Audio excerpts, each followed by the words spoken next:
Good morning, students. Today we will discuss about the chemical properties of the oxygen family members. Okay, dears. Now start with the oxygen states and trend in chemical reactivity of the oxygen family. First, negative oxidation state. Negative oxidation state, the oxygen family members exhibit -2 oxidation state due to their electronic configuration NH2NP4. They want to extra electron to achieve octet. Octet को complete करने के लिए इनको 2 electron की आवश्यक होते हैं। Therefore ये 2 इलेक्ट्रॉन को एक्सेप्ट करते हैं और -2 ऑक्सीडेशन स्टेट को शो करते हैं। The oxygen exhibit -2 oxidation state only due to, जो ऑक्सीजन होती है ये केवल -2 ऑक्सीडेशन स्टेट को ही शो करती है generally. Okay, due to the high electronegativity except OF2, केवल एक ऐसा कंपाउंड है जहाँ पर ऑक्सीजन की जो ऑक्सीडेशन नंबर होती है वो +2 होती है। Due to the higher electronegativity of fluorine atom, जिस एटम की इलेक्ट्रोनेगेटिविटी ज़्यादा होती है उसकी ऑक्सीडेशन स्टेट माइनस होती है, और कंपेरेटिवली कम होगी जिसकी एक मॉलिक्यूल में जिस एटम की कम इलेक्ट्रोनेगेटिविटी होगी उसकी पॉजिटिव ऑक्सीडेशन स्टेट होती है। Okay dears, okay. Now the stability of the -2 oxidation state decreases from top to bottom. जैसे टॉप से बॉटम की तरफ जाएंगे, ऑक्सीजन टू पोलोनियम जाएंगे, तो -2 ऑक्सीडेशन स्टेट क्या होती जाएगी, डिक्रीज होती जाएगी। Okay dears, okay. Now positive oxidation state, the common positive oxidation states of the oxygen family are +2 +4 +6। Okay dear, lower element जो लोअर मेंबर होते हैं लाइक ऑक्सीजन है, सल्फर है, सेलेनियम है, so the higher oxidation state या और exhibit the higher oxidation state +6 जो show करेंगे वो लोअर मेंबर करेंगे, एंड +4 जो हायर मेंबर होते हैं वो लोअर ऑक्सीडेशन स्टेट को शो करते हैं due to the inert pair effect. Inert pair effect मैंने आपको नाइट्रोजन फैमिली में डिटेल से एक्सप्लेन किया था, वहाँ पे आप देख सकते हैं वीडियो वहाँ का। Okay dear, therefore stability order of the oxidation states are as selenium +6 oxidation state का ऑर्डर ये होगा। +6 में जो सल्फ़र होगा वो मोस्ट स्टेबल होगा, और +4 में जो पोलोनियम होगा वो मोस्ट स्टेबल आयन होगा।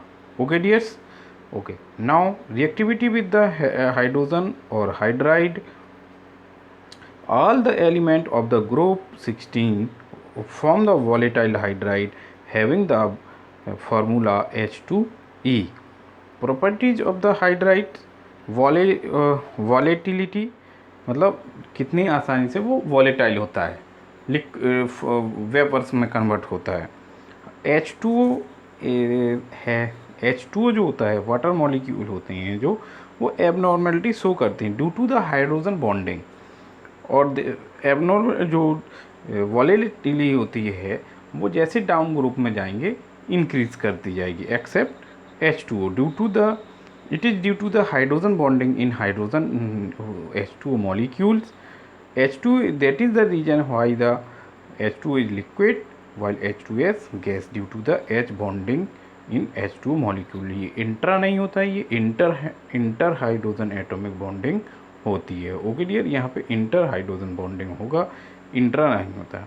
Okay, all EH2 are poisonous, all जो EH2 हाइड्राइड्स होते हैं पॉइजनस होते हैं except water H2O। Okay dear, thermal stability decrease, thermal stability जो होती है top to bottom, therefore H2 is the most stable.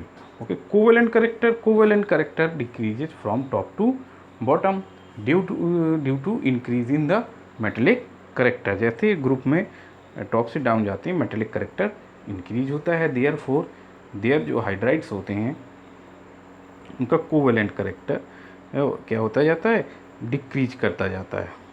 Okay dears, okay. Metallic character बढ़ेगा तो ionic character. H2 is best polar solvent due to the higher dielectric constant that is 81। जो H2 होता है इसका highest dielectric constant होता है, best solvent माना गया, बेस्ट पोलर सॉल्वेंट माना गया है।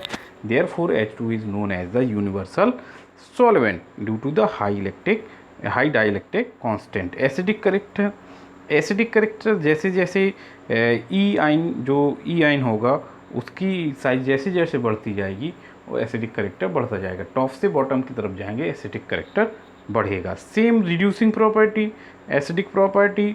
एसिडिक मीन्स एच आइन रिलीज करना, जो मॉलिक्यूल एच आइन जितनी आसानी से रिलीज करेगा वो मॉलिक्यूल उतना ही एसिडिक होता है। Similarly reducing property, H releasing property, hydrogen releasing property. तो hydrogen releasing property increase from top to bottom. Therefore tellurium hydride is the most acidic hydride among them. Bond angle decrease with increase the bond angle decreases from top to bottom due to decrease in electronegativity of central metal। ये detail में हमने बताया है, सारी properties को details में मैंने nitrogen family में एक्सप्लेन किया है, वो वीडियो आप ज़रूर देख लें। Okay dears, now reactivity with oxygen, oxide form करेंगे और the elements form the two types of oxygen, dioxide and trioxide. Ozone is the allotrope of oxygen. Ozone and sulfur dioxide are gases while selenium oxide is solid.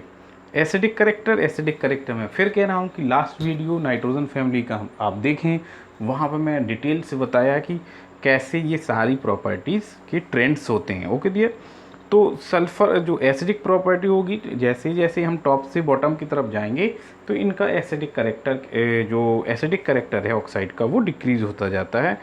Lower member होते हैं acidic character show करते हैं, acidic oxide form करते हैं, और जो higher member होते हैं जैसे जैसे बिलो जाते हैं मेटेलिक करेक्टर बढ़ता जाता है, और मेटल ऑक्साइड इज द कैसे होते हैं, बेसिक करेक्टर के होते हैं। हायर ऑक्सीडेशन वाले जो ऑक्साइड होते हैं वो मोर एसिडिक होते हैं than the lower oxidation states oxides. Okay, ये यहाँ पे +3 ऑक्सीडेशन स्टेट है, यहाँ +2 है। Therefore sulfur trioxide is more acidic than the sulfur dioxide। so stability ऐसा SO2 is more stable। जैसे जैसे आपका मॉलिकुलर वेट बढ़ता है थर्मल स्टेबिलिटी डिक्रीज होती जाती है। Therefore sulphur dioxide is more stable then selenium oxide. Sulphur trioxide is more stable selenium trioxide. SO sulphur monoxide is known while the selenium oxide is unknown. Reactivity towards the halogens, halides form करते हैं, और halide 3 type के form होते हैं, एक तो die halide होते हैं, टेट्राहेलाइड होते हैं, और टेट्राहेलाइड होते हैं और हेक्साहेलाइड होते हैं। थर्मल स्टेबिलिटी, जैसे जैसे हेलोजन की साइज़ बढ़ेगा थर्मल स्टेबिलिटी क्या होगी, आपकी डिक्रीज करती जाएगी। थर्मल स्टेबिलिटी हेलोजन आयन की साइज पर डिपेंड करेगी। ओके, तो जो फ्लोराइड होते हैं ये मोस्ट स्टेबल होते हैं।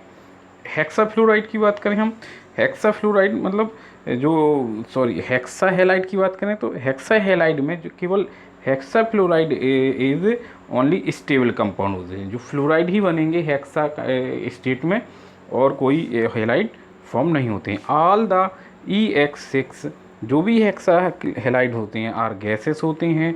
They have sp3d2 hybridisation. Hybridisation आपने 11th में पढ़ा है। हाइब्रिडाइजेशन क्या होता है, the process of mixing of dissimilar atomic orbital to produce similar और equivalent orbitals. The orbitals is known as the hybrid orbital and the process is known the hybridisation. Hybrid orbital always form sigma bond, therefore hybridization give the stability to the molecule. Okay, so sp3 and the hybridization explain the geometry of the molecule, therefore sp3d2 hybridization जहाँ कहीं भी होगा उस molecule की structure octahedral structure की होती है। EX4 टेट्राहेलाइड की बात करें तो SF4 is gas selenium tetrafluoride liquid and tellurium tetrafluoride solid. Means जैसे जैसे मॉलिकुलर वेट बढ़ेगा उनका गैस से लिक्विड, लिक्विड से सॉलिड में जाएंगे. They have sp3 dehybridization, therefore their structure is trigonal bipyramidal. Okay, okay dear. Now EX2 dihalide, all element except oxygen form the dichloride and dibromide. केवल oxygen die आपके die halide नहीं देती है, बकाया सारे देते हैं. OF2 is called fluoride, while OCl2 and OBr2 are known as the oxide due to the lower electronegativity of oxygen in the case of OF2 and high electronegativity of the oxygen in the case of OCl2 and OBr2. Okay, जिस element की electronegativity ज़्यादा होती है उसके compound के name से वो जाना जाएगा. जैसे हेलाइड है तो हेलाइड की इलेक्ट्रोनेगेटिविटी हाईएस्ट होती है, देयरफॉर हेलाइड्स के फॉर्म में होते हैं. ऑक्साइड की ज़्यादा होती है, ऑक्सीजन की ज़्यादा होती है, इसलिए ऑक्साइड बनते हैं. Okay dears. Now anomalous behavior of oxygen. The anomalous behavior of the oxygen is due to its high electronegativity, small size, absence of d orbitals. Okay, all the things are same like the nitrogen atom. Nitrogen का जो abnormal behaviour था वो वैसे ही यहीं पे होगा, चाहे यहाँ पढ़ लें आप, चाहे हुआ बिल्कुल सिमिलर. फर्स्ट एलिमेंट होता है हर ग्रुप का, फर्स्ट एलिमेंट जो होता है वो रिप्रेजेंटिव एलिमेंट्स होता है और वो अदर एलिमेंट से एबनॉर्मल बिहेवियर शो करता है. Okay dears. तो and it is paramagnetic due to unpaired electron. 2 unpaired electron होते हैं, इसलिए पैरामैग्नेटिक करेक्टर शो करता है. Okay dear.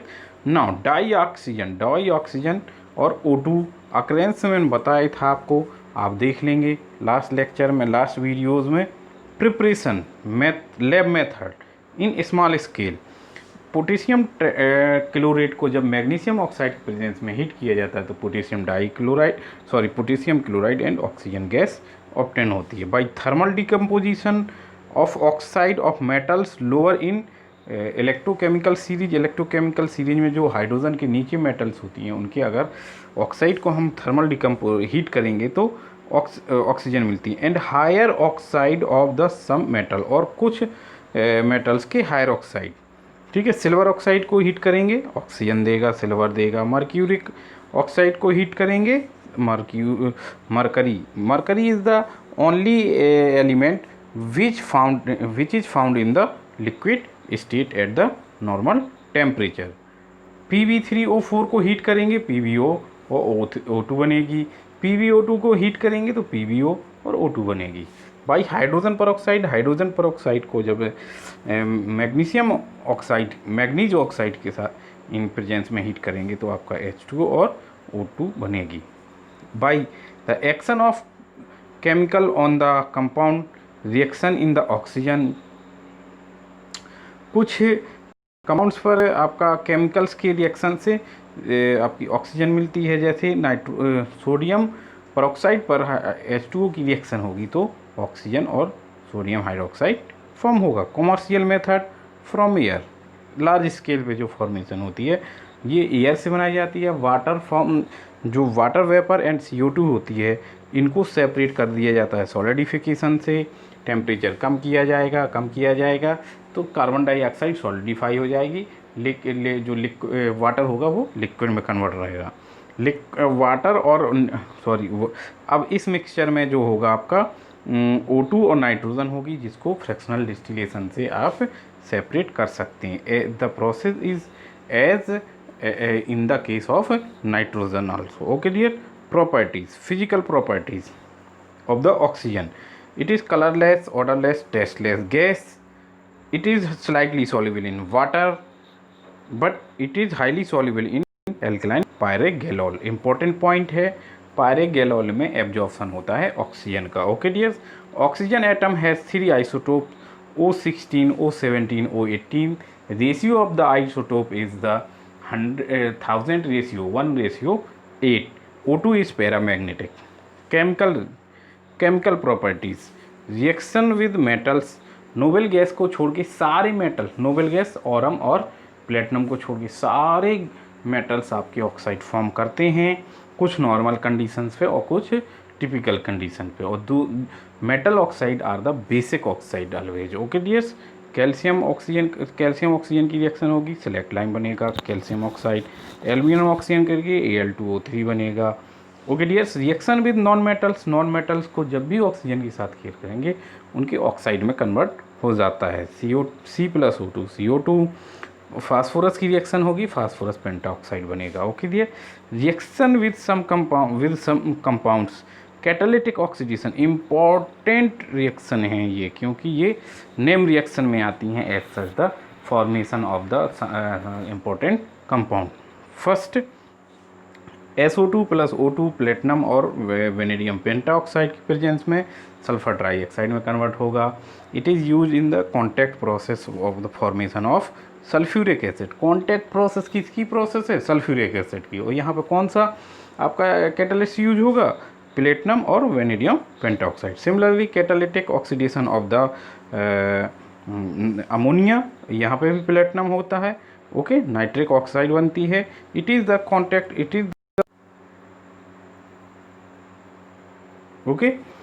the process of formation of chlorine gas. Decon process is known as the Decon process. Okay, Decon process. Oxidation of organic compound. All organic compound having the carbon and hydrogen, the carbon is converted into CO2 and hydrogen is converted into H2O, always on the action of the oxygen. Okay dear. Okay, now uses O2 mixed with CO2 और helium gas is use for artificial respiration. बहुत important question है ये, MCQ में form होता है। दूसरा भी oxygen और हाइड्रोजन का मिक्सचर या ऑक्सीजन और एसिटिलीन का मिक्सचर यूज होता है वेल्डिंग पर्पज में। जो वेल्डिंग होती है डियर्स, गैस वेल्डिंग जिसे बोलते हैं, वो ये या तो हाइड्रोजन ऑक्सीजन होगा या ऑक्सीजन एसिटिलीन होता है। Okay dear, liquid O2 and carbon powder is the substitute of dynamite in coal mine. Okay, किस किस का? लिक्विड ऑक्सीजन और carbon powder. Liquid oxygen is a constitute of a fuel of rockets. It is used as the oxidizing agent in different processes. Okay dears, okay, thank you, have a nice day.